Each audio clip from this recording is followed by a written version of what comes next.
From the day we are born, our lives are recorded in numbers. Doctors measure our weight and height. Teachers measure our grades and test scores. Companies measure our performance, productivity, and income. Social media platforms measure our popularity through likes, shares, and followers. Numbers seem clear and objective. They give us a simple way to compare, rank, and evaluate. Because of this, we often trust them. We believe they show our progress and even our value. But what if numbers only tell part of the story? What if, by focusing too much on measurable results, we are misunderstanding what it truly means to live a good life? In school, children quickly learn that high scores bring praise. A student who gets excellent grades is often called intelligent and hardworking. Meanwhile, a student who struggles with exams may feel ashamed, even if they are creative, empathetic, or talented in other areas. Over time, many students connect their self-worth to their academic performance. They start to believe that their value depends on measurable success. This mindset can follow them into adulthood. Later in life, professional achievement becomes the main measurement. When meeting someone new, one of the first questions we ask is, "What do you do?" This question may seem normal, but it shows how strongly we connect identity with career. A prestigious job title or a high salary often earns admiration. People who choose less competitive paths may feel invisible or undervalued, even if they are satisfied and fulfilled. In this way, society quietly teaches us that success equals status. The influence of social media has made this culture of measurement even more intense. Today, almost everything can be counted. We can see how many people viewed our post, how many reacted to it, and how many follow our account. These numbers create a visible ranking system. It becomes easy to compare ourselves with others. If someone our age appears more successful, more attractive, or more popular online, we may feel behind. However, what we see on social media is usually a carefully edited version of reality. We rarely see the struggles, doubts, or failures behind the images. Constant comparison can damage our sense of contentment. Instead of appreciating our own journey, we focus on what we lack. We measure our lives against the highlight reels of others. This habit can lead to dissatisfaction, even when we are objectively doing well. The problem is not ambition itself. Wanting to improve is natural and healthy. The problem arises when comparison becomes the main way we evaluate ourselves. Another issue with overmeasuring life is that it prioritizes visible achievements over invisible growth. Qualities such as patience, honesty, resilience, and kindness are difficult to measure. There is no simple number that represents emotional maturity or integrity. Yet these qualities strongly influence our relationships and overall well-being. A person may earn a high income but struggle to maintain meaningful connections. Another person may live modestly but feel deeply fulfilled because of strong relationships and personal peace. Modern culture often emphasizes productivity. We are encouraged to use our time efficiently and to avoid wasting it. The expression "time is money" suggests that every moment should produce something measurable. As a result, people may feel guilty when they rest, spend time with family, or simply do nothing. However, rest is not a sign of laziness. It is necessary for mental clarity and emotional stability. Without balance, constant productivity can lead to stress and burnout. Burnout has become increasingly common, especially among young professionals. Many feel pressure to succeed quickly.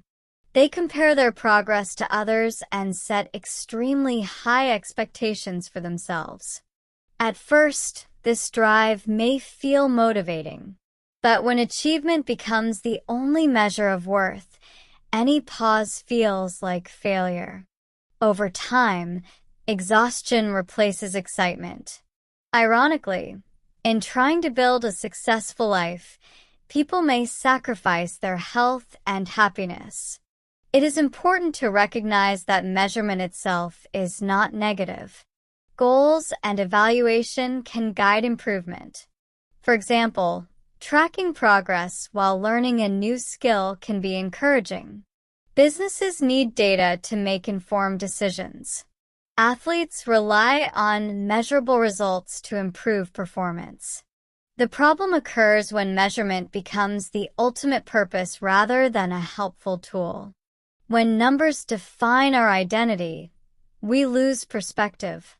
We should also consider who defines the standards of success. Many societal expectations are shaped by economic systems and media messages.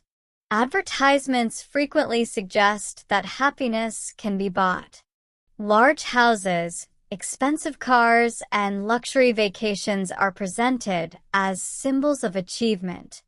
Gradually, these images influence our desires.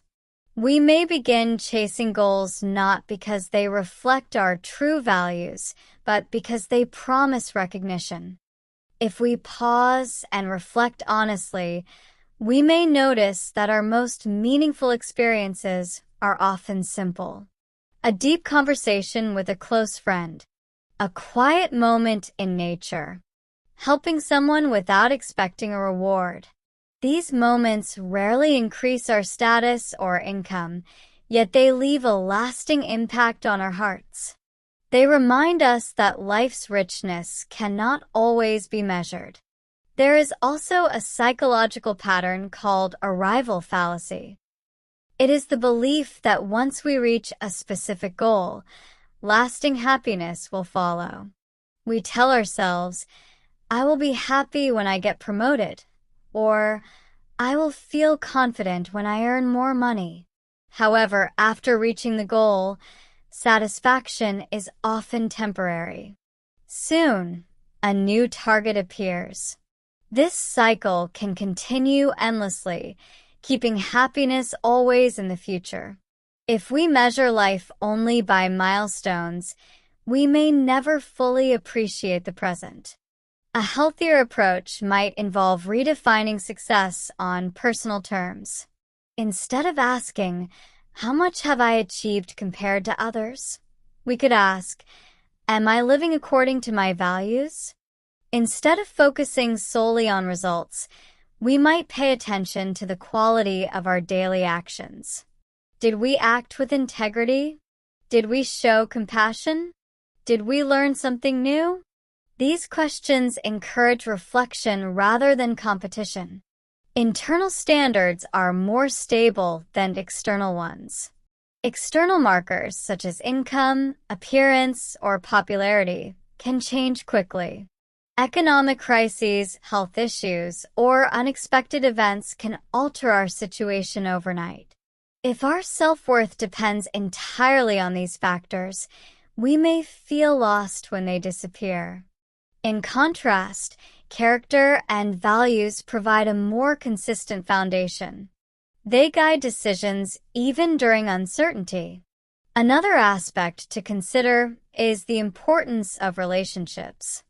Numerous psychological studies suggest that strong social connections are among the most significant predictors of long-term happiness. Yet relationships are not easily measured.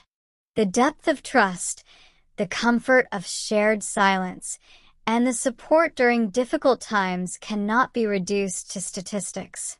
When we measure life mainly by professional success, we may unintentionally neglect the relationships that truly sustain us. Technology has increased the speed of life. Information travels instantly, and achievements are shared immediately. This fast pace can create unrealistic expectations. We see young entrepreneurs becoming millionaires and artists gaining global recognition overnight. Such stories are inspiring, but they are not typical. When extraordinary success becomes the standard, ordinary progress may feel insufficient. However, steady growth and quiet dedication are often more sustainable. Rethinking how we measure life requires conscious effort. It may involve setting boundaries with technology, choosing meaningful goals over impressive ones, and accepting that growth is not always visible. It may also require patience. Inner development takes time and does not always produce immediate results, but its effects are long-lasting. Gratitude can change our perspective. When we regularly acknowledge what we already have, health, supportive people, opportunities to learn, we shift focus from scarcity to abundance. This does not mean we stop striving. Rather, we balance ambition with appreciation. In doing so, we reduce the constant pressure to prove ourselves. Ultimately, the question is not whether numbers are useful. They clearly are. The deeper question is whether we allow them to control our sense of identity. If we measure life only by achievements, income, and recognition, we risk overlooking essential dimensions: authenticity, kindness, growth, and love. These qualities may not appear on a resume or a social media profile, yet they define the depth of our experience. Perhaps we are not entirely measuring life the wrong way, but we may be measuring only one side of it. Life is both visible and invisible dimensions.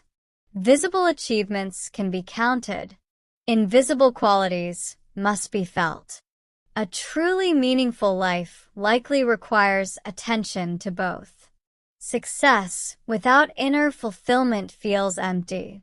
Fulfillment without any effort may feel incomplete. Balance is key. As we move forward, we might ask ourselves a different set of questions. Not only, how much did I accomplish, but also, how deeply did I live? Not only, how do I compare, but also, am I true to myself?